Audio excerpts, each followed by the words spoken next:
I mean, like, this guy's a great conspiracy hero. Let's take a look. Let's take a listen to like what he's some other, just hear him for a few minutes. Roll tape. Now, what I'm trying to say is there's a vulnerability in America that has not been exercised by our community because our secret societies have been pledged never to tell us those vulnerabilities. They work for them. They patch them. They protect them. They act like they don't exist, but they serve them. Mm-hmm. And they never utter against them, even never whisper to us. Mm-hmm. If you saw on that Boule tape when we were there messing at the convention, mm-hmm. I told my buddies, we're not here to recruit them. We don't want them to be better brothers. We want to warn them that if they're the guard dog on white supremacy, when we jump the fence, what you going to do? You're going to bite, you're going to fight, or you're going to run out and let us get to who we after. Mm-hmm, mm-hmm. But how do we get to who we after when we got all this wing and wang out here, all this distraction, mm-hmm. all this misfocusing, and then is there complicity in our community? And it's the one thing we have to be careful for as time has progressed. If you were to go to Toy Bean Hall in London when they created social work, mm-hmm. when the rich felt it was necessary to infiltrate the poor so that they aspired through the tentacles of the rich that had mm-hmm. been spread out amongst them, that if you fought capitalism all day and you ended up not fighting the social service network, you would find there's another aspect that might not even pledge to be capitalist at all, might pledge to be helping the people. There is a web. There's sports. There's the media. Mm-hmm. They're education. Mm-hmm. They're social service. Mm-hmm. They're astronauts. They're the church. Right. They are all of that. Right. They are the secret societies too. Yeah, and they all work in a loose-knit fashion, and they keep disagreements within a manageable limit. Oh man, you don't know, like, this guy was another conspiracy genius.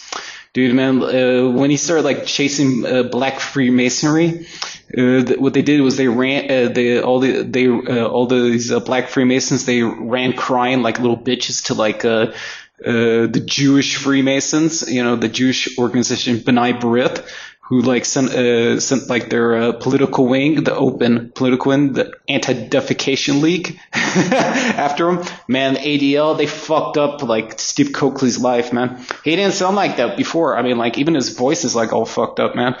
I mean, they really ripped it, and also because like Steve Coakley, he named the Jew. Okay. I mean, one of the things like Coakley said, he's like, Boule, represents the weakest element of the African people. It took a type of nigger to form an organization like this. I mean, we just got our asses kicked during Reconstruction. Africa was divided before our eyes. Damn, this is 50 years before Rosa Parks. And it wasn't just like even though Coakley, like he's still like around and shit, but like he's like they ain't the same as he used to be. He used to be really fiery, angry. He was a great guy. He's still alive though. But like another person like Bobby Hemmett, he's an esoteric Masonic researcher. So like he's kind of in the shit too. But man, this guy, he spends all day ripping Boule ass apart even more than it already is. Let's listen to like a little clip of Bobby Hemmett. So when you say the Boule is like the black elite? Yes. The black elites that tries to prevent black people from prospering. Exactly. Okay. Exactly. And whatever time that black and whenever we do get some crumbs, it is always guided and controlled by the Europeans, and they make sure that we don't govern our own selves. You see, even when we think we're making a decision, the Boule and the government is behind that, because the first rule in the occult technology of power, which is the Illuminati handbook, is always be a part of all groups, fund everything. We fund the radical and the conservative. So even the most radical, a lot of times, have infiltration and can be backed by the same ruling powers, because they really don't care, because they're a secret society. So they even fund the radical. This is a form of mind control. So the Boule, but what is the code and the key that will keep a people year after year since it's been established in the early 1900s, to keep these particular people in secrecy to the point that we only hear about them in the 90s.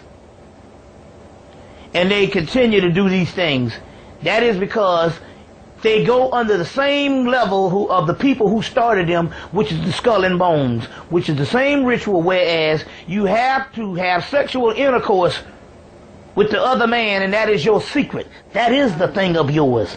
The La Costa Nostra, when they say this thing of ours, is the word for La Costa Nostra, this thing of ours. Well, what is this thing of ours? You are sworn to secrecy because of a homosexual act. So, this is why it's so ingrained and rooted on such a higher level, because I fuck you in the ass, and therefore I always have this on you. And so therefore our secret, you see, can always stand.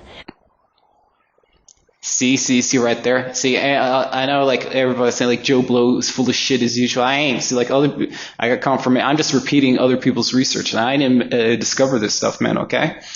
And like I said, I guarantee you that your local Black Freemasons, we know when they're not fucking each other in the ass, they're like, sucking White Freemasonic dick. Okay, if you ever want to like test, like, if you want to test, like, if these Freemasons, like, let's say you're a black guy, okay, you know another black guy who's like a Freemason, and you want to test, like, see if he knows, like, or what he's into. Just go up to him, look him straight in the eyes, and say, "Boule." I even like the way it sounds. Boule!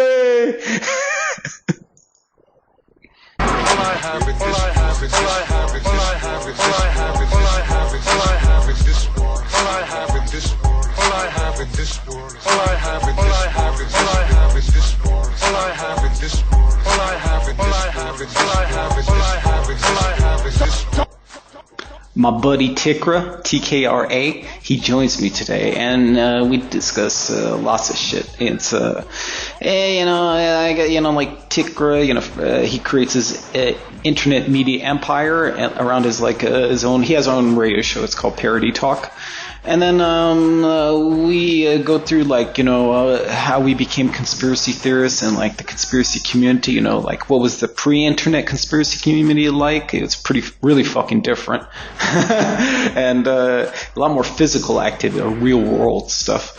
And then, like, the post-internet conspiracy community, which is, big, complete fucking joke. I mean, like, all these people who should never have got into it or a part of it, it's just fucking depressing, actually. More sad than funny. And then we examine, like, the extremely high amount of homosexuality in Freemasonry. Because, like, at any male institution, you're going to have, like, a problem with this. But, they actually promote it. And, like, Freemasons are, like, notorious for conducting homosexual psychological warfare operations. Ticker calls them, instead of psyops, he calls them gay ops. And at, like, the end of it, we have, like, me and Ticker actually have our first on-air fight, because, like, he's concerning overpopulation and resource management. Ticker is a proponent of these theories, and, like, I'm totally against it. And, like, I don't know which side you're going to fall on, but, like, you're here two diametrically opposed individuals, and you can see maybe I'm completely right, he's completely wrong, or, like, it's up to you to decide. Don't fuck with me. Don't fuck with me. Say hello to me. Don't fuck with me. Say hello to me. Say hello to me. Say hello. Say hello. Say hello to my little friend.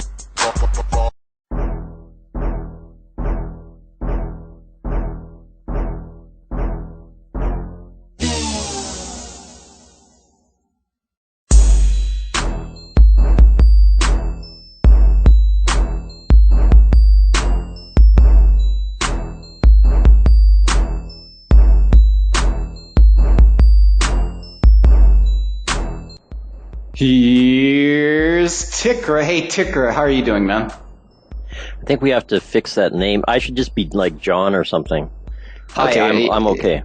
Okay, fine. You're a fucking ticker today. Hey, it seems as though like a big event has happened. You've started creating a media empire. You have a YouTube channel which is Honesty.org, HONESTY.org, and also you have a Twitter account with the same name, Honesty.org. And I've noticed that your YouTube account's already got like over 100 views on all the channels. How does that make you feel? Well, I've got an executive producer, so. Which is moi. But no. I've been basically sleeping underground because it's almost like, to some extent, there are some issues. Like when you start talking about the serious issues, right?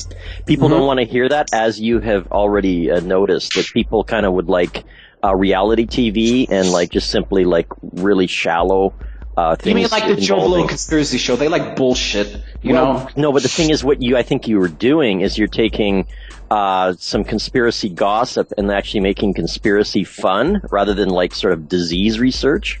That's the first thing I we've got lots of things to talk about. I want to start off by changes, like conspiracy community. Because like when we started conspiracy theory, it was actually, I myself, Joe Blow, I took this shit fucking really seriously. Hey, Tick, I'm going to start off by talking about my own journey of conspiracy theory, and along the way you can interrupt and talk about your own too. Because what we're going to do is like give you all insight. What was it like before the internet for being a stupid conspiracy theorist? Myself, I started when I was 12. It wasn't actually a very sexy beginning. Like I had this fucking book report on like fashion from the Middle Ages to like the modern age. Oh, okay. Like, how the fuck it changed. And then like I was like saying, okay, it was a European, and I noticed like, okay, hundreds of years people wore like this kind of shit and like really gay like stretchy pants. I don't know how to describe them. And then like later they started like adding in some kind of like vest shit, and then like and then sometimes you get like ornamentations and different kind of hats along the way. But then I noticed something very strange, Tickard. Like the speed of the change in fashion increased dramatically, especially up to like after the quote unquote Renaissance, which actually was a Freemasonic revolution. And it really picked up pace after the Protestant Reformation. Like it was from taking like hundreds of years, it went down to like 100 years to like 50 years, 20 years, until like we get like around our present age. I noticed like it started going shorter and shorter till like right now from like every year to like even.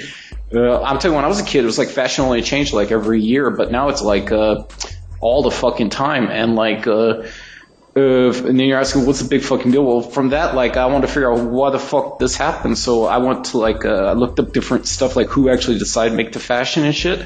And then I came across like, what the fuck, the British shit, not Chapman House, fashion is obsolete, in some ways. No, you're absolutely right. But like, in this present day, because it's gone by. Because it's digital. I'll explain. Yes, but then like, what do you call it? I came, to the like, and I was like, who actually was deciding who the fashion would be, and it was Jews. Okay. Oh, okay.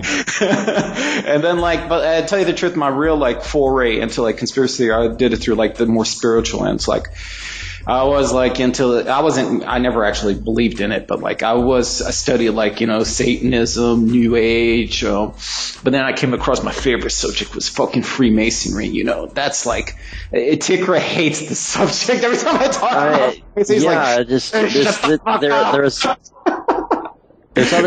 there are other things